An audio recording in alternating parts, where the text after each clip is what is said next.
welcome to episode 48 of Native Paranormal Crossroads. I am Laura Massey from Two Feathers Medicine with the Paranormal Rangers, but we're minus 2/3. I think Stan and John are off speaking somewhere, are they, Michelle? Yeah, they're off. Well, they're off on an assignment at the moment. Okay, cool. So I'm with Michelle Miners from Paranormal Rangers, and we've got an exceptional guest tonight as a Navajo medicine man, Art Hardy. Hi, Art. It's nice to meet you. We've not met before. Right. Thank you for having me. It's fabulous to have you here. Really Thank good you. to have you on. Can you give us, you've probably did this before because you've been on with Andrew, Right. but a little bit of your background would be great that I don't know and possibly some viewers don't. Sure. Well, first of all, my name is Art Hardy. I come from the Navajo Nation. I'm a full-blooded Navajo. I've been practicing my arts for, I don't know, about almost 20 years now. I've gotten a lot of experience with the paranormal through these experiences, ceremonies that I conduct. And currently, I'm trying to finish up my business degree. I work with the Navajo Nation tribe, the tribal government. I'm a project manager and hopefully moving up soon to be a legislative staff assistant at some point.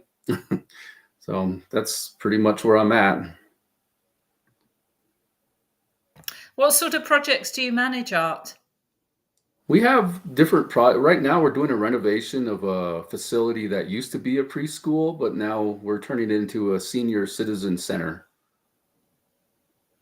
So that's what we're doing. We're working on that now. And as the project manager for that, I do all of the documentation, proposals, etc. Anything related to it. Meet me with the contractors, selection, etc. So how did you two meet, Michelle?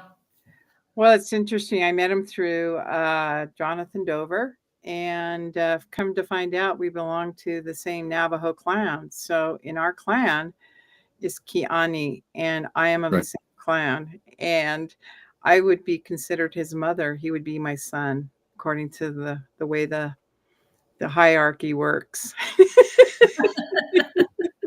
And I'm only joking. It's just the relationships of how things work with the Navajo Nation within a clan. Okay, like a sort of extended family constellation. Mm-hmm. Okay. Somewhere our bloodlines touch, a great grandfather, great grandmother, who knows, and a great aunt, uncle. There's some kind of bloodline that follows that lineage. And so, but because we belong to that clan, we regard each other as family members. And that's how that works. And yeah, it's been fun. That's beautiful. So what were you going to go on, Michelle? I would say I gained another son. I have 4 sons. I've got number 5. Is he less expensive than the others? Yes, he is. He's doing great things in his life. Our associations have come as a result of us talking to one another and share each other's lives, and what have we been doing throughout our lives. And it's fascinating to hear of his story, and Art has been a very wonderful person to know, and we've really enjoyed his association with the Paranormal Rangers. I know Jonathan and Stan have had associations with him, being out there on the Navajo reservation. They have a special relationship to Art himself. Beautiful. So what were we going to talk about tonight, Michelle? Because I'm sure we could ask Art questions forever. Yeah, exactly. He has such a storyline. Art and I were talking about, recently there have been 7 alignments of the planets in our celestial sphere. And Art was telling me that there is a tie to the Navajo lore that is very descriptive of just what happened in this phenomena. And I want him to share that with the audience and us today. Fabulous. Over to you, Art. Well, thank you again for having me, Michelle and Laura. You're welcome. It's a privilege to to hang out and to catch up on stories and everything. Um, so we have in the Navajo Nation or Navajo culture, we do have a lot of stories related to stars. Our people consider themselves to be natural stargazers in the effect that we've had our creation stories surround the celestial, not only the body but the atmosphere as well as creation. And it gets pretty deep when you get into these stories. So one of the main stories that I can share with you to kind of give you an idea of why everything is related. So we had a creation story about a coyote and the one we called the god of darkness. And I'm going to speak in English. If I know the names in Navajo, but I don't want to confuse anyone. I think it's easier to say it in English just for the audience and for everyone to understand. So anyway, the coyote and the god of darkness, his name in Navajo, just for reference, is going to be Husht Aitlajine. So that's the god of darkness. And so he was basically creating a huge uh, with the stars, which they were crystals. The stars are crystals, quartz crystals to be exact. He was placing them in the night sky, and he was making designs. And what he was doing was he was showing us a pathway to what we call Hojonja, is the blessing way or the good way of life. And the imagery that he was creating was going to show us basically the secrets to having a very good way of living. I'm not going to say it was based on morals, but it's more about your happiness, your state of mind, and things like that. And so, because he was taking his time at creating all of these designs, the coyote in our stories, he's referred to as the trickster, and he comes along and he starts to get interested, and he's a very impatient deity or entity in these stories, and so he's always causing trouble.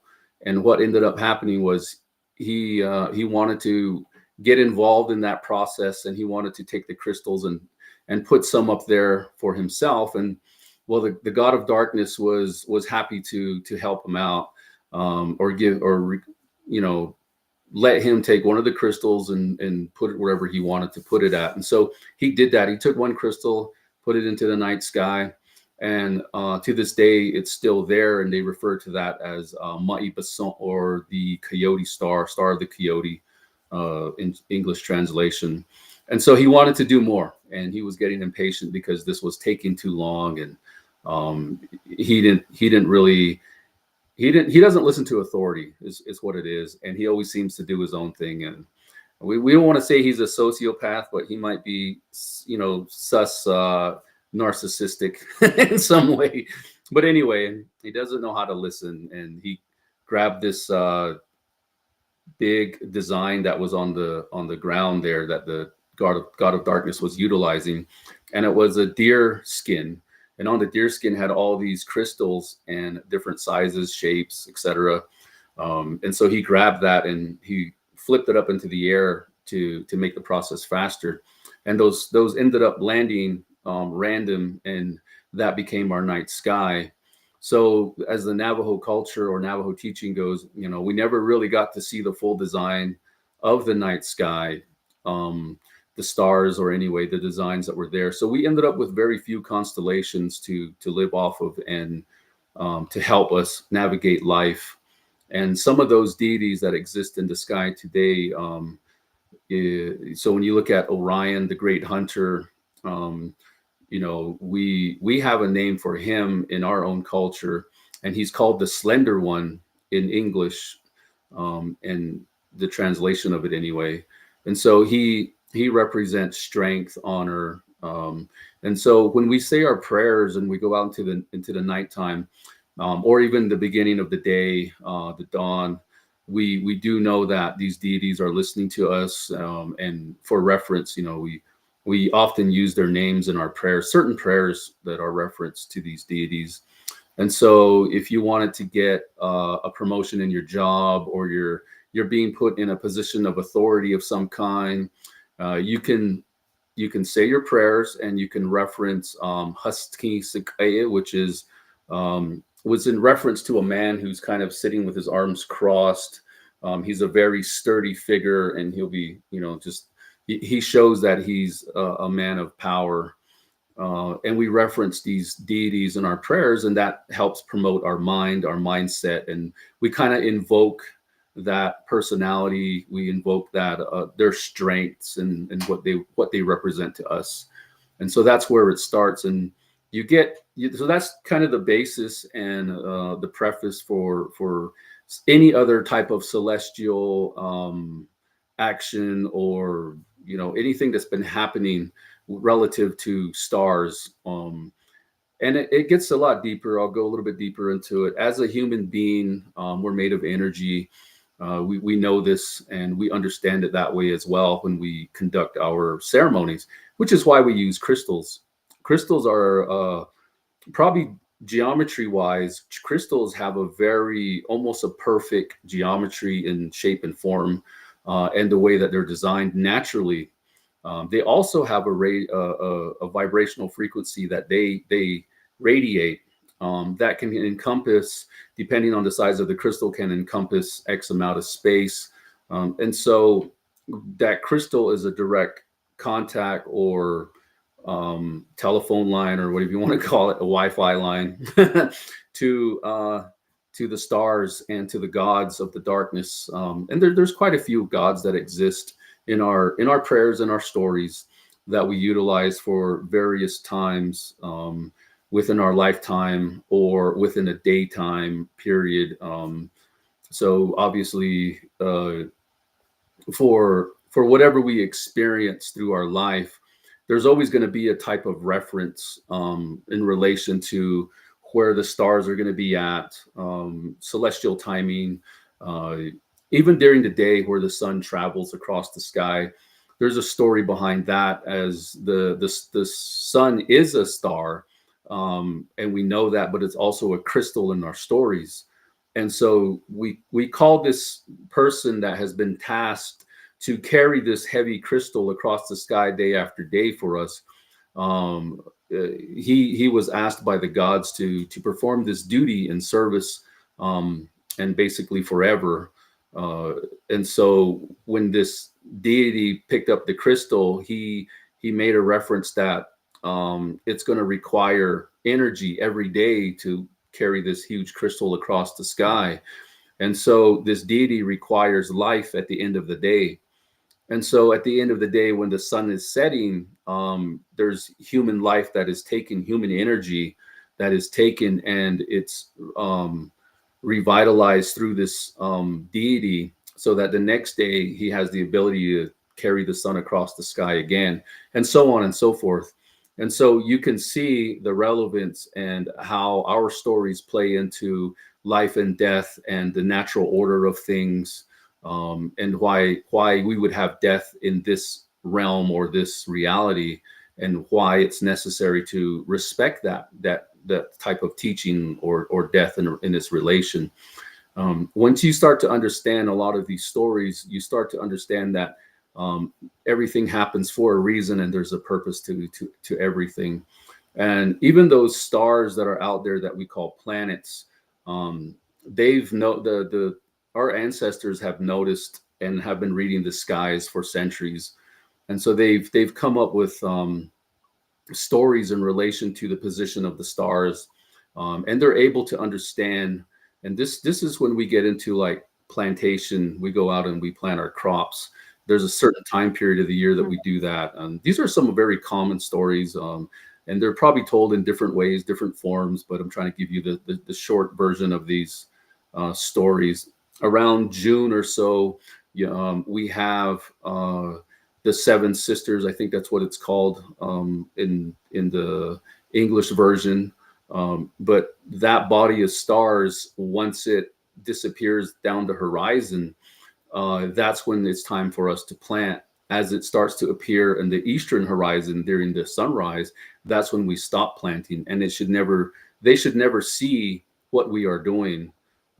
We have to hide the fact that we're creating this action. That's the only way our corn survives year after year.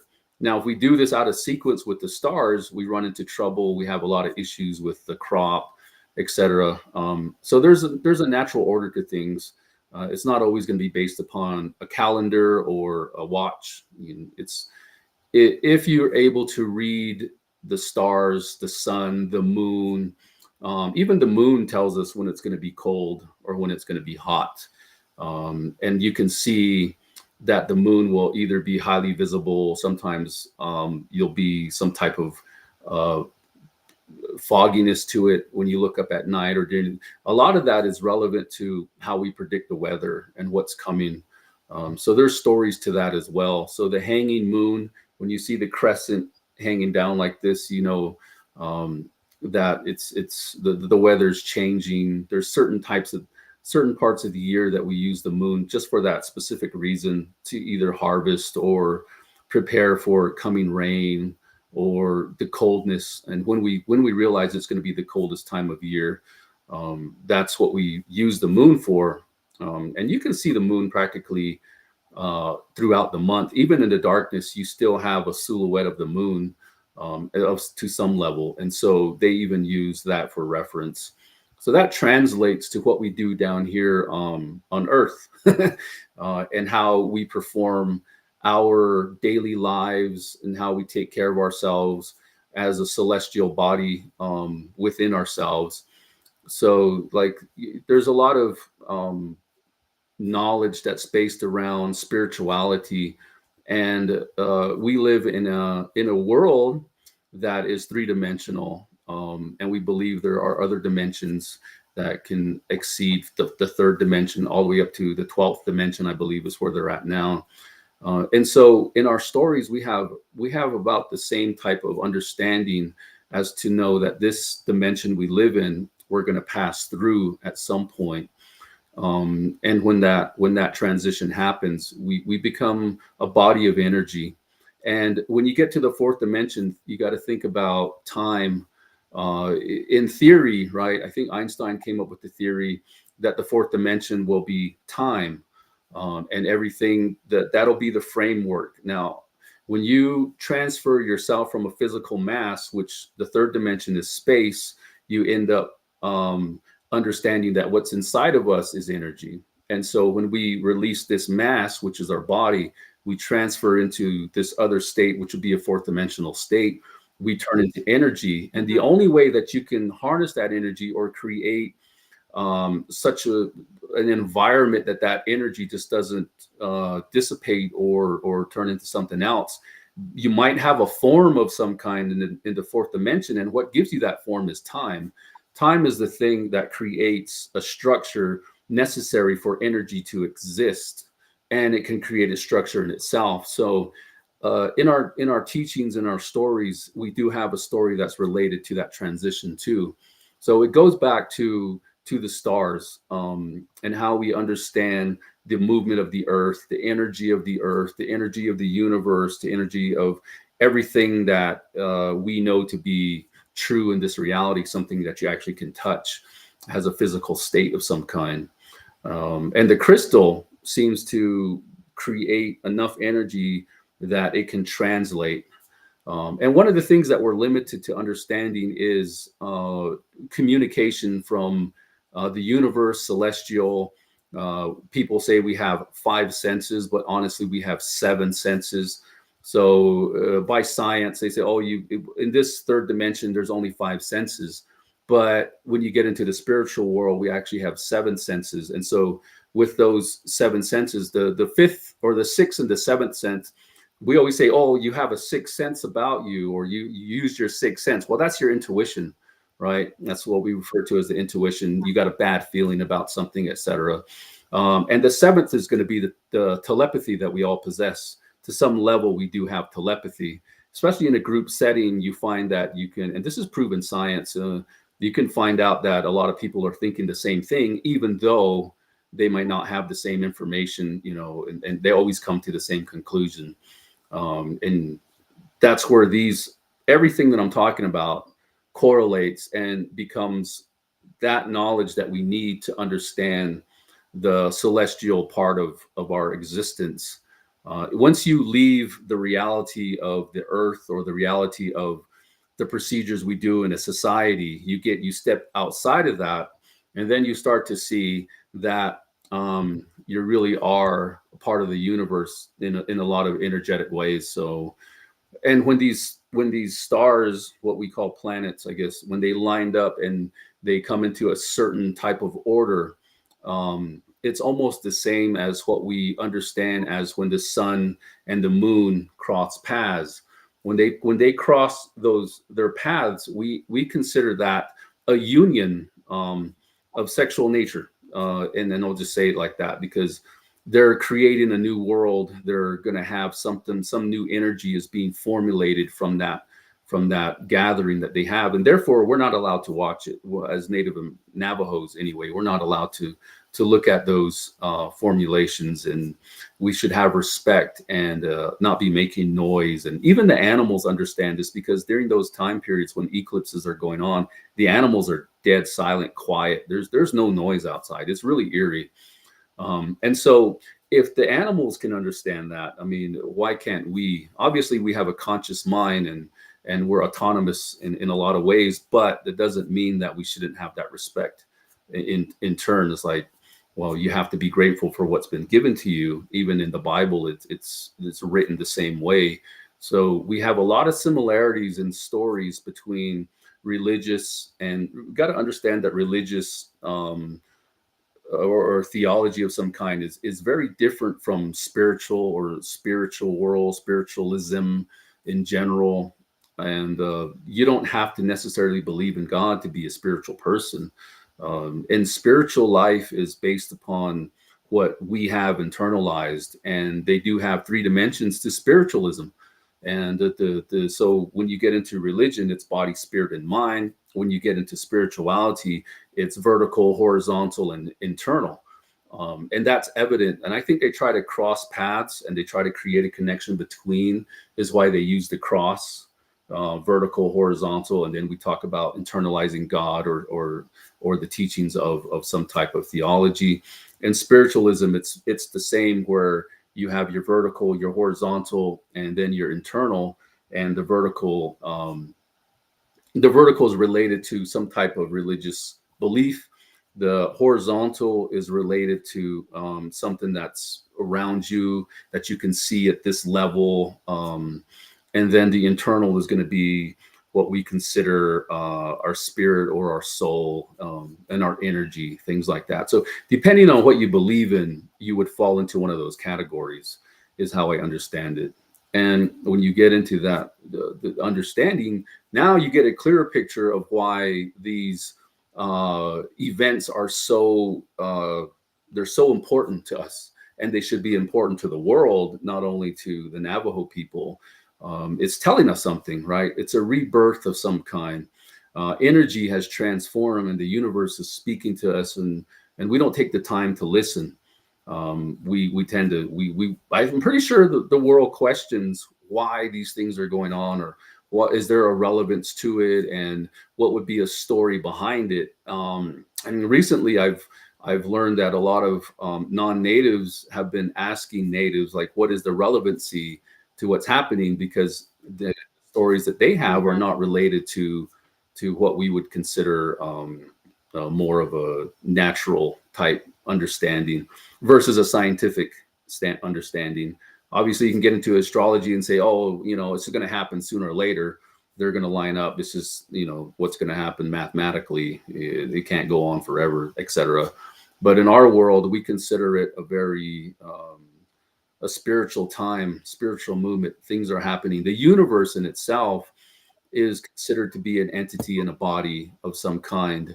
And so when you look into the darkness has its own type of body, its own type of mind, its own type of conscious.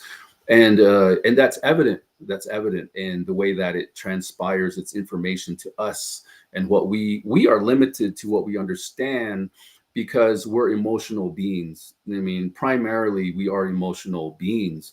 How do you understand information as it's being distributed to you? If you look at a two-dimensional state of communication, your mind will make up some type of voice to what you're reading.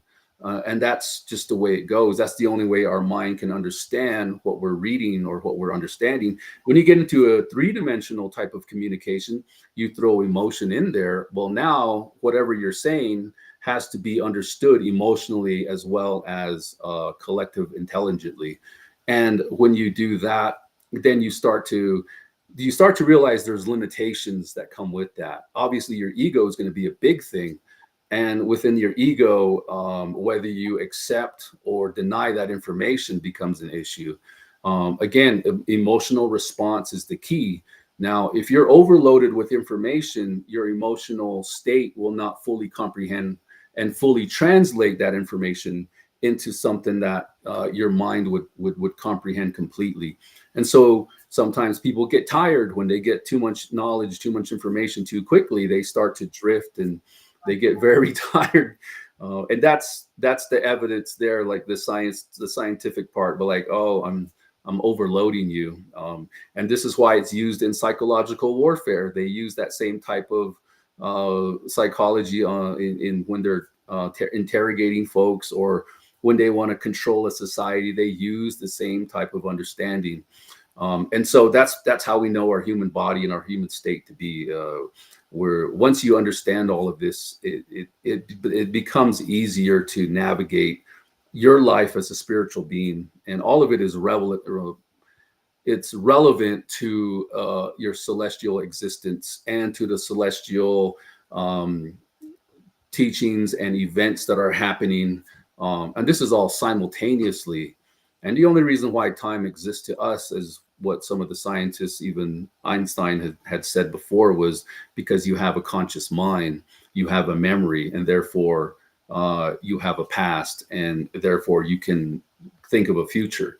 And so when you look at it from that respect, then you got to understand that when you ground yourself, you're grounding yourself in the moment, and the energy that you bring about you is either going to be good or bad, depending on your state of mind, and so on and so forth. So with the recent celestial events that have happened, it's a union between all the creators or the gods that are brothers and sisters in relation to our sun, etc.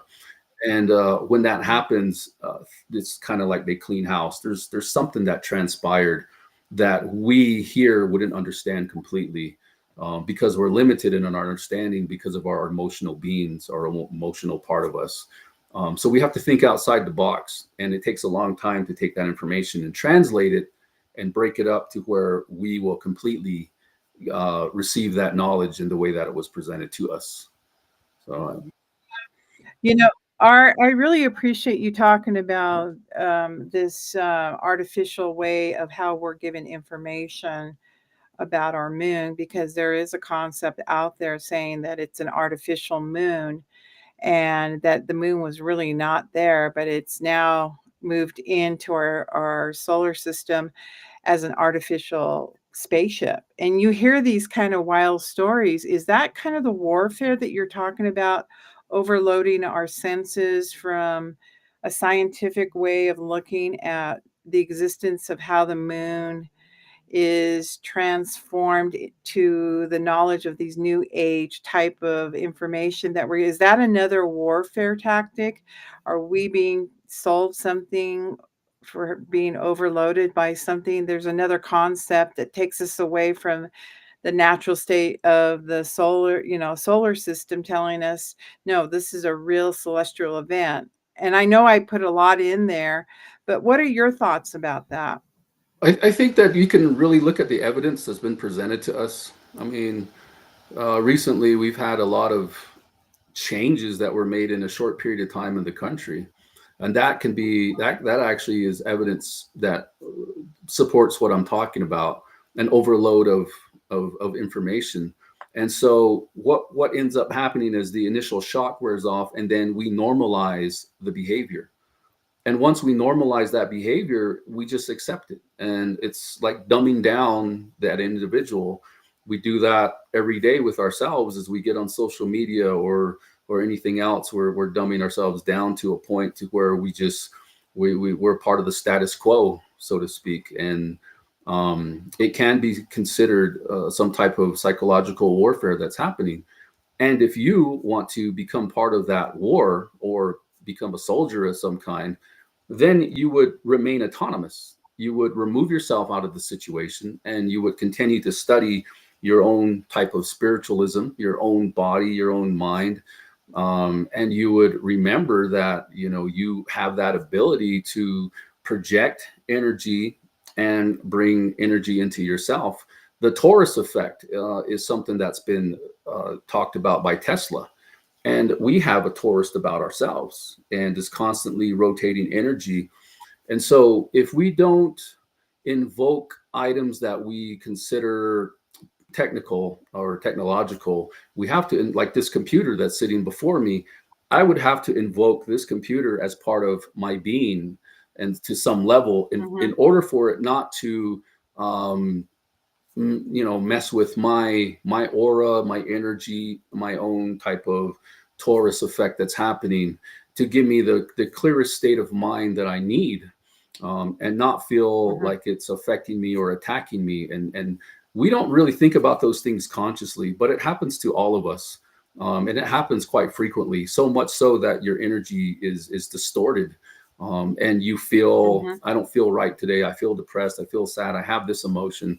And your emotional response to things will actually is trying to tell you something. If you would listen to that a little bit more, then you would understand that you should be taking precautionary measures for that. But if once you see the magic trick and you understand the magic trick, then it doesn't work on you anymore. And I think that's the idea, is to communicate and educate a society or a community that this is what their actual intention is. And we can say that, oh, this is all theoretical, but is it really? I mean, we're seeing the effects of it already. It doesn't take very much. You just have to go out and talk. You can talk to your family members and good understanding of what I'm talking about, and see that the fear is real, and to minimize fear and to minimize that type of feeling of hopelessness that comes along with that overload of information, is education, right? Education is going to be the thing that brings you back out of it, because now you understand the threat, you understand the situation, you create a procedure of some kind. And once you have that plan in your mind or an understanding of it, the fear goes away. And that's typical of human behavior. Just finding our roots in spirituality, of which you're speaking about today, is something that you've studied throughout being a medicine man. And people come to you because they want the knowledge of how to ground themselves, or how to get that spirituality back into their own being sphere, Taurus, whatever you want to call that. It's just a matter of, this is why we're doing the show, is to get this information out there from a Native American perspective, because natives have been always sought after. You guys are the wisest, knowledge knowing, you haven't forgot your roots type of thing. And in some essence, yes, but in some essence, we have been dumbed down too, because we're losing our language. We're losing a lot of things to modern society and science. We have to prove through facts. And like you said, we have the facts based on these things being handed to us through our ancestral lines, through, time. And so what you're talking about is getting back to our spirituality, being focused on becoming who we are as ourselves. Correct. Your true state of being, and anybody can perform that on their own behalf. All it takes is just the understanding that you don't have to be a part of the system. You can remove yourself out of the system that's been put before us. There's a comment that I read just a while ago that says social programming, and I mean that is true. That's what ends up happening. But you can't create a society and then not understand how to control them. And so by removing intelligence out of that whole scenario, you will have a body of people that have no choice but to rely on whatever authority that's there, that may be more intelligent to some level. So, and That could be what's going on now. We don't really know until we know, till it actually happens, until we see this years later, maybe a century from now, when all this is looked back and we say, oh, look at the history. This is what was happening. Then you can truly analyze it. But at this point, I think it's all theoretical, but we see small evidence of what's been taking place lately.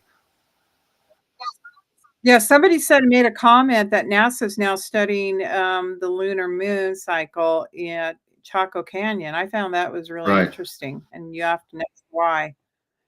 What is your focus of the? I mean, what do you think The about lunar that? cycle in Chaco Canyon. I'm sorry, say that again.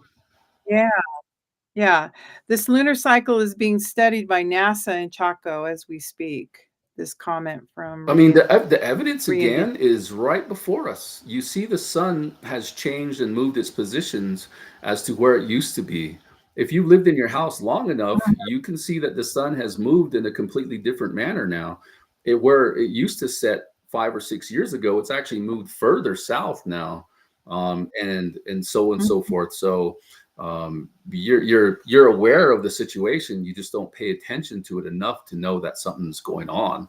And what they've told us is, oh, the earth wobbles, the earth wobbles and we have this effect. And oh, the North Pole and South Pole, the polarities are changing. So scientifically they're trying to explain it away. But the natives at the time that exist in that time period and what they observed, it's probably heavily related to what's happening now. I mean, there's a cycle of things, right? There's a cycle of things. And so if they're studying that moon or whatever may be drawn, petroglyphs or whatever it may be, then obviously there's a reason and a purpose for that.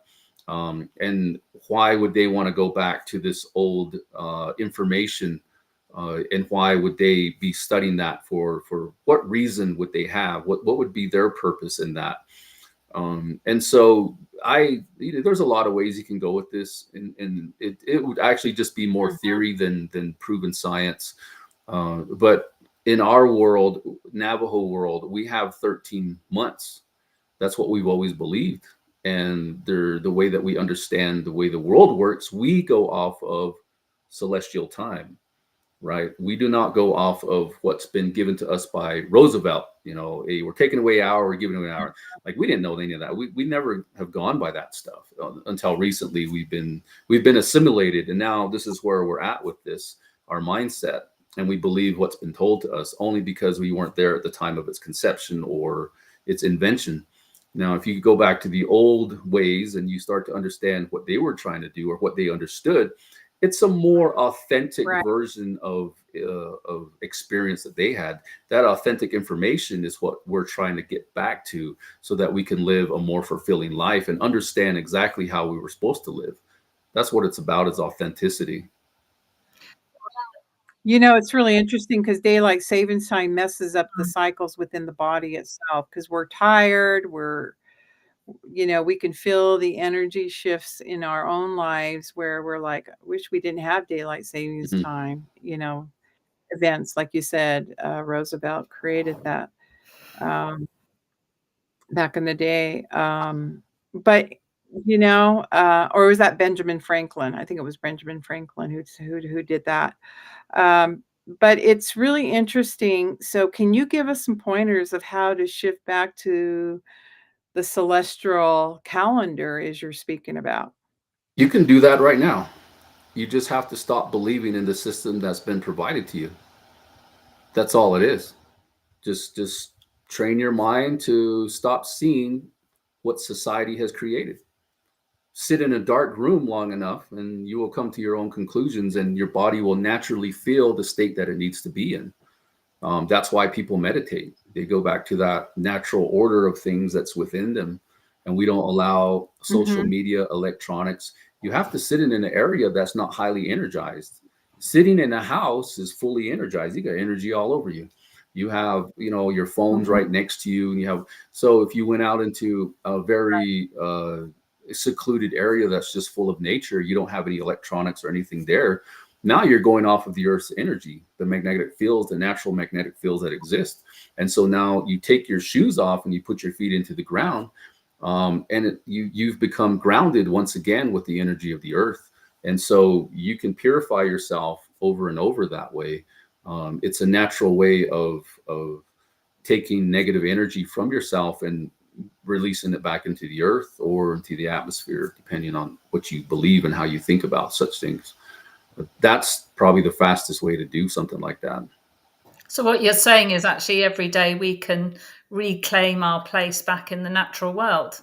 Right, right. You if you're disciplined enough, and people might look at you crazy and say, "Oh, you're losing your mind." And I'm going to tell you guys a short story. The other day, 2 weeks ago, it was about 2 weeks ago, I bought a tray of nachos, and I had, it's covered in cheese, got the jalapenos, and I'm sitting there, and before I take a bite of my nachos, I'm talking to it. I'm saying, "You're going to be the best chip of my life, and you're going to heal my body. My mind is going to be sharper than everything." And then I eat the chip.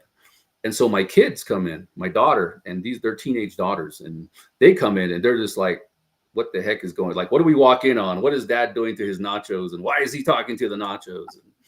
And so they started laughing at me, and they were like, "Dad, you're crazy." I said, it's proven that if you talk to your food before you eat it, it actually internalizes goodness into you. And so I know these nachos are not good for me, so I'm trying to make it good for me. And they thought it was the funniest thing. And I showed them some videos on that water has a memory. Water has a Yes. memory. And so the food in itself is a molecular structure where we are God in some ways, from some form or fashion. We can manifest things that happen to us, and we can manifest other types of masses that are around us, whatever that may be. We can manipulate it with our energy, our harmonics, and our vibrational frequencies that we get out through vocal communication.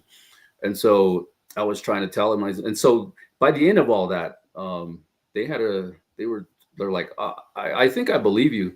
And they said, "Is this why people pray to their food?" I said, "It's exactly why they pray to their food." I said, "But we don't call them crazy, do they?" And I said, "Here I am talking to my nachos, and you guys are looking at me like I've lost my mind." I think that's a great story. I was talking to John recently in the last couple of days, and we were talking about the power of the word. And we did bring up the water, thing with the Japanese gentleman who did those experiments on crystallizing through the power of the word, yelling at the crystal, and it turned black, and then nurturing it with Right. positive, and that has been done. And like you said, prayer is very significant. And I like that you talk to your nachos. A lot of people talk to their plants. Right. Right. That was pretty funny. And such a health grow. You had a healthy snack. No. Yeah, there was a scientific study that was done on that, and they had a group of people go into one room.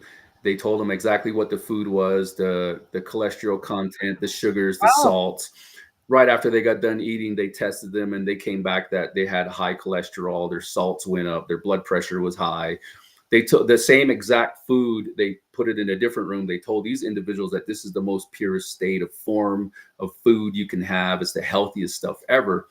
They ate it. They came out, no blood pressure issues, no increased salt, no increased cholesterol. And this study was done over a 10-year period. And so there's a lot of evidence that support that. It's the mindset. It's a frame of mind. It's the way you think, you project, the way you speak, you can influence. So understanding it from those perspectives, you then start to see that Native Americans had this, all along. We've had this teaching in Navajo culture. We talk about your mouth being a god of some kind. We have to watch what we say, because you can hurt, you can harm, but you also can heal, and other factors that come from your words, your mouth, your communication, etc. And so I believe it's the same type of concept that they use for these studies, in the fact that what we hear translates and manifests exactly what's going to happen and how it's going to benefit us. And so if someone tells you that something is cancerous, your mind has already received that information, is already turning it into something that's real, and it will actually Right. make it that way for you. So over time, you can get yourself sick. So if you constantly believe you're sick, I mean, you're going to live in a sick existence. Now, if you believe yourself to be of good health, you have the power to defeat that. The story of Christ is one of heroism, but it also teaches us that we can transcend death. You know, we can ascend from this place, this physical world. And at the very end, when Christ died, he came back, is what the story is, but he defeated death. Is that a state of mind? He was so spiritual in nature, and he had such control over his mind and his emotion that he was able to transcend death and defeat death ultimately. And so that's a story of heroism to mortal beings such as us. Well, this thing of we create our own reality is something that we've come so far away from, and it needs to be something that's brought back into the education system, doesn't it? Because everything you're talking about, art, this living this beautiful natural way of life, is we've just come so far away from that in schools. And there must Correct. be a way that we can bring this back with, and it won't be overwhelming. At the scientific side and all that we were talking about earlier can be overwhelming. But listening to your story of Coyote and the stars and how they were formed is a beautiful way of teaching. And there must be a way that we can do that in the future for our children, and well, not not our children now, but maybe our grandchildren and great grandchildren. Things Right. need to change. I mean, I know very much that, you know, we need to listen to the indigenous. We need to listen to their natural view of things so we can start living that natural way again, living in alignment with the earth energies and not with all the false energies that are put around us. And I'm not excluding AI, because you can, as you were saying, you can bring AI into this, you can bring in your computer, because I've now learned to talk nicely to my desktop or my laptop, whatever, if I want it to work. It's part of my energy field. I believe that I create my own reality to a great extent. So if I must be affecting this desktop that I'm using. So and it does work. So and then there's the belief, you know, that you were Right. talking about earlier. And it's kind of funny, but a lot of these teachings have been happening through the media for decades. Poltergeist, the movie Poltergeist 2, where the Native American man talks to the car and the car starts up. Throughout the whole movie, the car is giving the guy problems, and he walks over with his feather and says some stuff, and boom, the car turns on, drives off perfect. And that is one way to understand the control you have, and how you can manifest things into reality just based upon what you're saying, the energy you provide, the energy you receive. It is a very powerful medicine, so to speak, that you understand life that way. And being a medicine man, you have to have that type of mindset so that you're true to what you're saying, you're authentic in your prayer and your understanding and your teaching. If I didn't have this belief and I didn't understand it, I don't know how much of an impact I could have made on someone that I was helping with my prayers or my ceremonies. Obviously, you're not going to hire the guy that doesn't believe in anything. That's going to be helping or healing you. Even a doctor has a certain belief that he can help a person, whether it's mentally, physically, or what other way they do. But we turn to them because we believe them. And so that belief is what creates framework for these prayers to work too, just the same way. You take that concept or that analogy and you can apply it to the spiritual world. You know, Art, we had an interesting thing happen on our show a couple of weeks ago. We were talking about, we call them SWs, without mentioning them online. We had an incident after the Rangers and I got off the show where we were talking about, the show, and we were feeling this kind of energy, and we were taking the bitter medicine and so on, and it, you know, and as that was occurring, we were off camera, and then a lip balm, bag balm tin flew across my room into the Wow. wall. And that was really interesting. And what I had correlated to that I had a friend pass on. And I don't know if there's a connection to that kind of energy to the outside world. Not a Yeah. poltergeist, but that would consider a poltergeist kind of energy.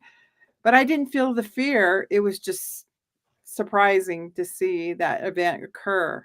And its correlation to somebody who was close to me. Were they trying to communicate? Because that's another aspect of the universe working Mhm. with us in a celestial form. Right. And so this other person that has expired, right? They have left this mass behind. If they've become full-bodied energy at this point, is what we believe the soul is Mhm. anyway. And so you got to think Right.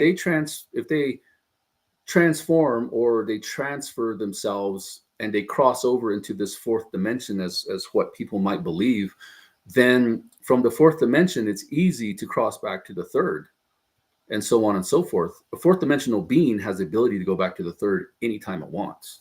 You don't need a tesseract. It's just a Yeah. Yeah. simple transfer. It's no different than us going back to two-dimensional state when we write on paper, right? That's easy for us to do because we control the two dimension as a three-dimensional being.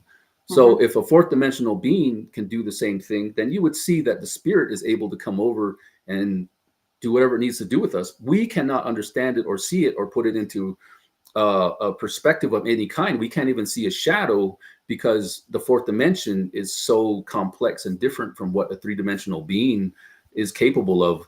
We see things in length and depth and height and shadow.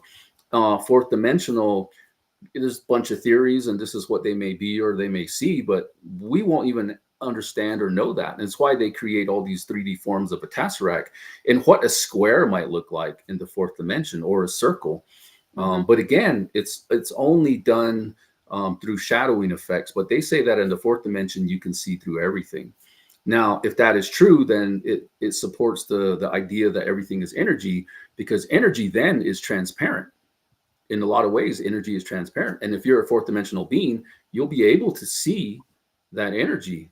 But you also have to have, if the fourth dimension is based on time, and time is the fence or whatever, it can encapsulate this energy, and it can put it into such a situation that it doesn't have the ability to extend it.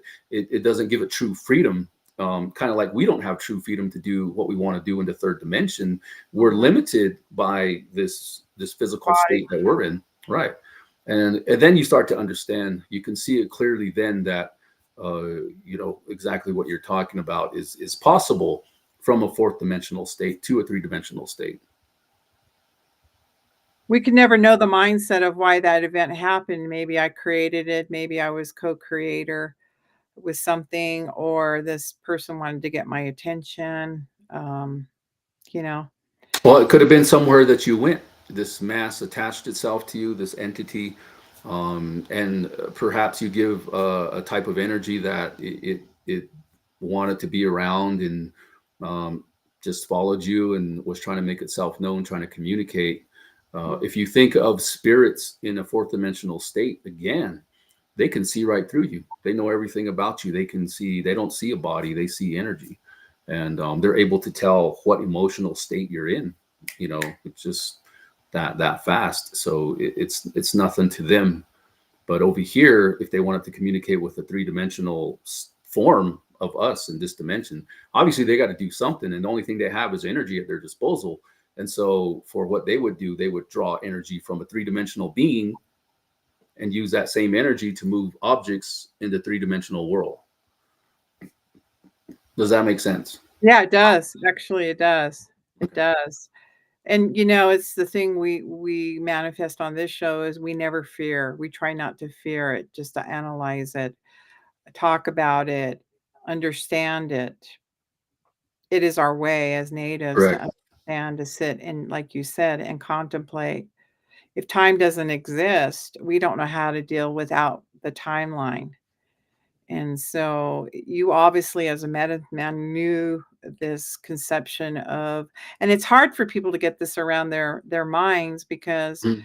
time is just a made up thing.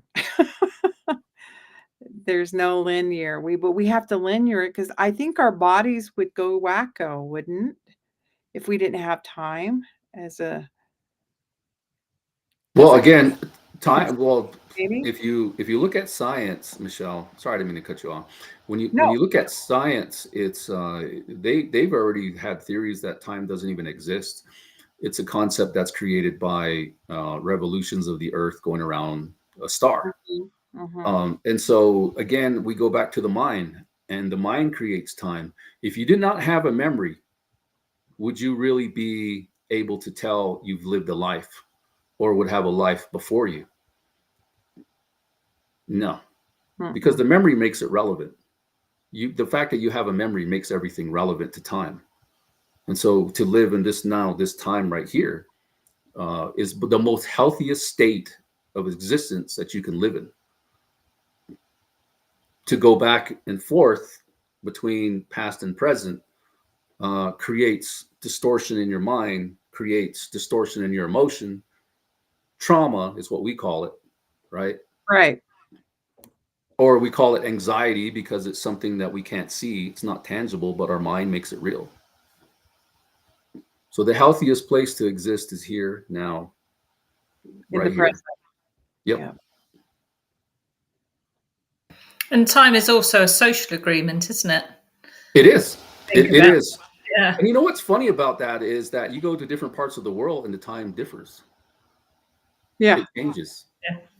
And so when they do all these type of scientific experiments, they've noticed that time can change. You know, even jumping away from the planet for X amount of, you know, even a few seconds, you do that often, you're now out of sync with the Earth because the Earth is spinning. So if you're not constantly on this rock, and you don't have consistency with your time and space here, then what happens is, you know, you start to get out of sync with it. And that's a proven scientific fact. Exactly. They use it as a light effect where the light would be, it appears to be bouncing, but it really isn't. It's just an illusion that's happening with time. Being I can able to see, time. I can see, I'm reading your eyes, and I can see this is a lot of information to take in for you guys. And um, I'm sorry to overload you. I'm just trying to make it clear as I can for everyone to understand, including the listeners. So I hope they understand exactly what I was trying to say. Oh, you are. You're very clear about conceptualizing it to the audience. These people who come on, they understand. They want some meat. They want Yeah. some The really, answers. yeah, they That's do. what everybody is about. I mean, information is knowledge. Unfortunately, too much information can be just as hurtful as not enough. Right. And it goes And against your belief systems if you get too much and you're not transitioning that right. information Well, you don't to, want to be too analytical, yeah, and that yeah. leads to paralyzation of your mind. You Mhm. overthink things, and then it doesn't give you the ability to make a decision because you just overanalyzed everything. Well, you're answering some things that I've had in my life, as you talk about the depth. These are the things that we should be talking about, dealing with. I've had Paranormal. experience with time, yeah. I've had experiences. We give it clarity by using powerful words, paranormal, ufology. These are things because our minds can't conceptualize like what you have explained today. One of the things is, I have time traveled. I've even gone back to the 1700s and saw an event, and I have spoken about this trip I took and being able to see Sacagawea in the Right. past, when I was actually in that area. So we think these are abnormalities, but this is the way our mind should function as human beings, and we've been dumbed down to forget this powerful spiritual knowledge. Mm-hmm. Yeah, we've been told that we're crazy. For thinking or believing such things. It's too fantastic for a lot of people who are Yeah, caught up in this matrix, right? Is what they call it now, the matrix. the So Matrix, yes. you get caught up in that, and you believe in the way that it's being presented to you so much that your mind fractures when you start to remove yourself out of it. It takes a Mm. lot of practice, but once you do and you have that capability, um, and then what becomes real is you have astral projection. That becomes a very real thing.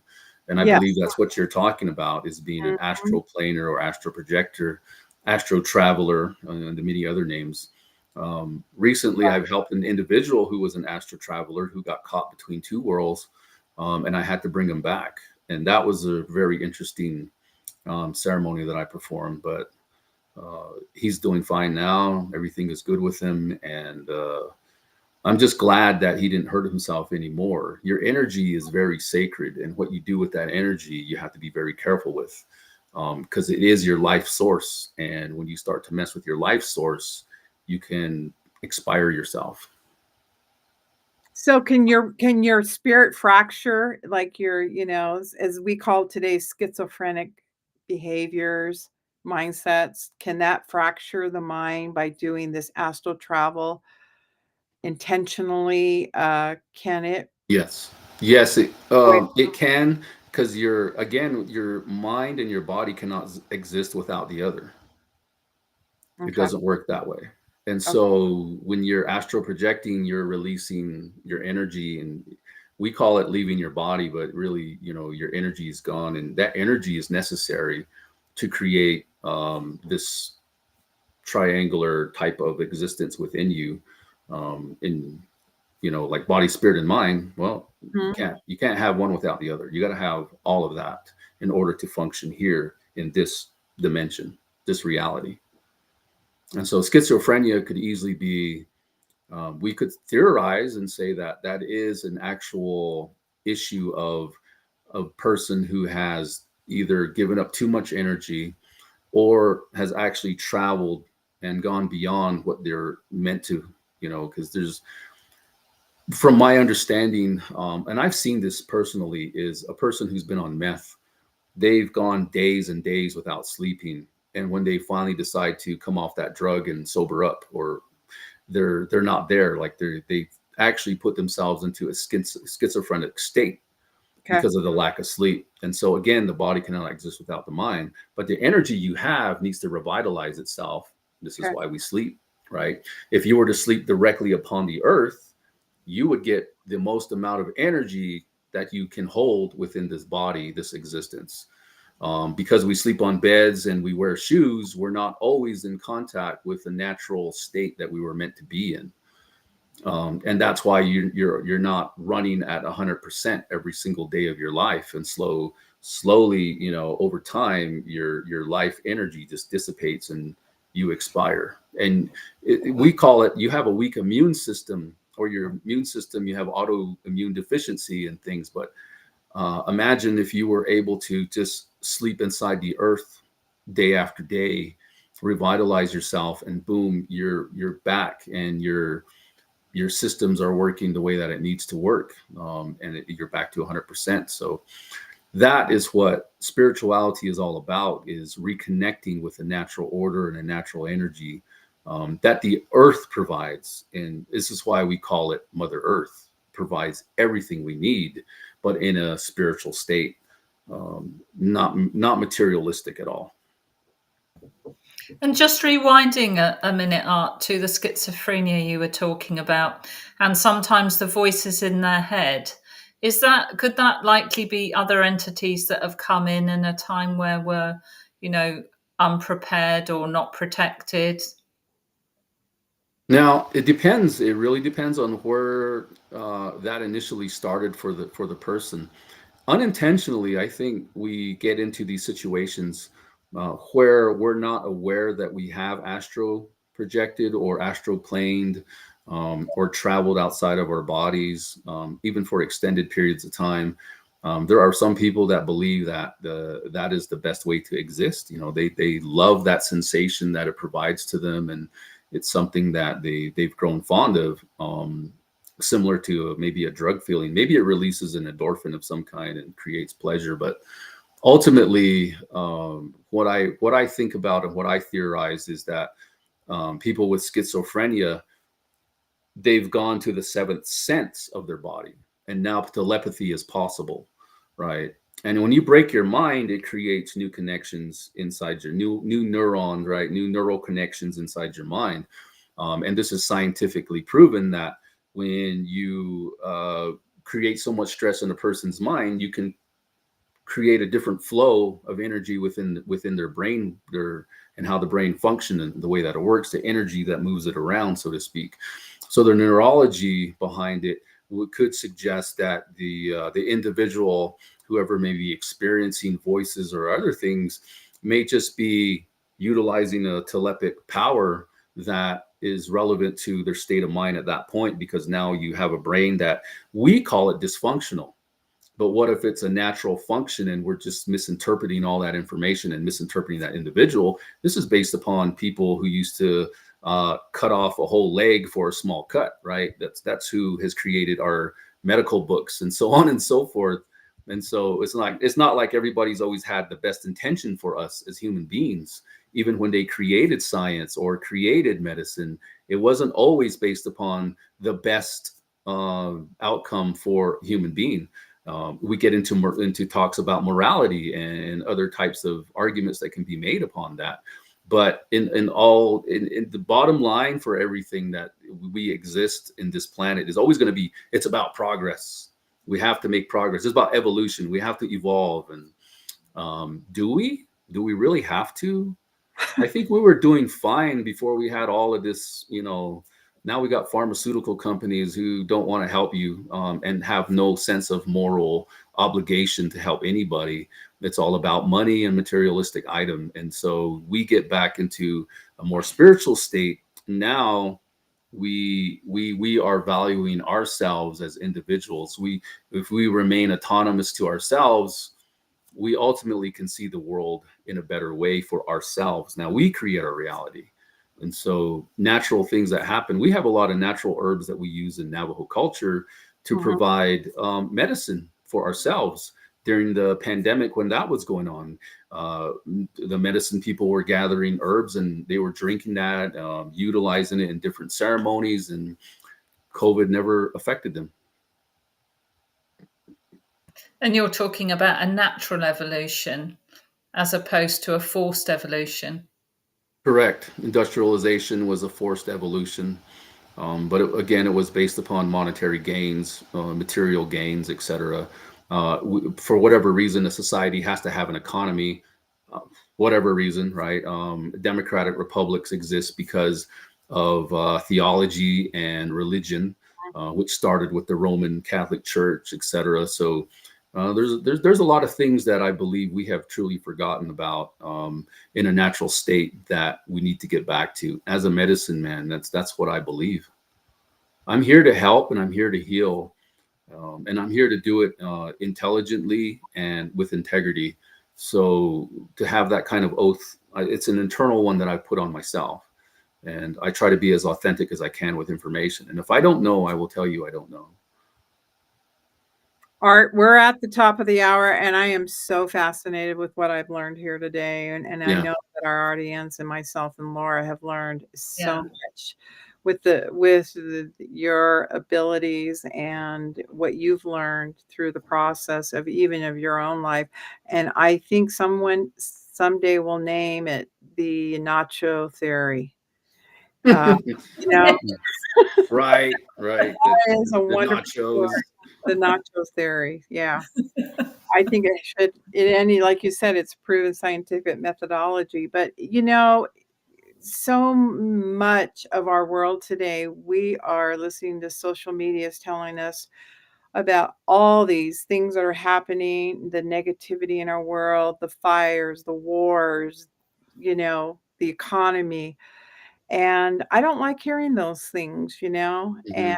I think this is a great start. What you shared today is a must for those to listen to this podcast show. And we are so grateful for those who have stuck by our side. Um, we have some exciting news coming. We're going to be on a different platform, but we are expanding our audience. Laura will be coming with us, and we would love to have you again on our show Sure. as we explore this new platform. You'll hear of the information coming here soon on our, and but I'm not going to say this is the last show on Restream, but it is. And we're excited. And our audience, you can follow us and we'll let you know where to go to listen to our new season 2 and where we're going.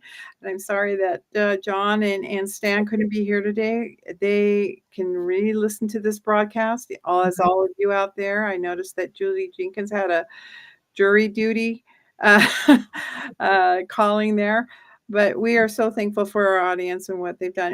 How can they get a hold of you, Art? Is there any place they could contact you if they want questions answered? Sure. You can contact me email. So that my email address is Art Hardy, ARTHARDY 001 at gmail.com. Thank you. And Laura? Fabulous. You can contact me at laura2feathers@gmail.com with the number 2. I do private sessions on self-empowerment using shamanic practices and so on. Everything we've talked about today, which has been absolutely amazing. I'm honoured to be here, honoured to be moving with you to the new platform, you and the Rangers, and Art, just be fabulous to have you on again. There's so much I personally can learn from you, but I'm sure the audience feel the same too. So it's wonderful to have you here. Thank you so much, Art. Yeah, good to meet you, Laura. Thank you for Thank being Thank here. you all for being our show. And you can reach the Paranormal Rangers at nativeparanormalrangers@gmail.com. We are certainly going to be having some exciting things going to happen this year. And we are so grateful to have Art. Art, thank you for your knowledge and Sure. like I said, the glassy-eyed look for the information is because, wow, it's finally time to have learned from the we've had out there for a long time. Yeah, I see that look a lot when I come out. So, it's fine. It's fine. Well, It's a good look. Will your information go out on your Facebook page for the audience? yes, it will. And it'll be other platforms that will have information. But right now, we are working on the platform. So we're Yes. excited to have everybody coming over and having another guest, Art on our new platform. We'd love to have you come on from time to time. Yeah, So no problem. have a great day, everybody. And thank you, Thank Art, for you. being on our show. Thank you, Art. Bye, Michelle.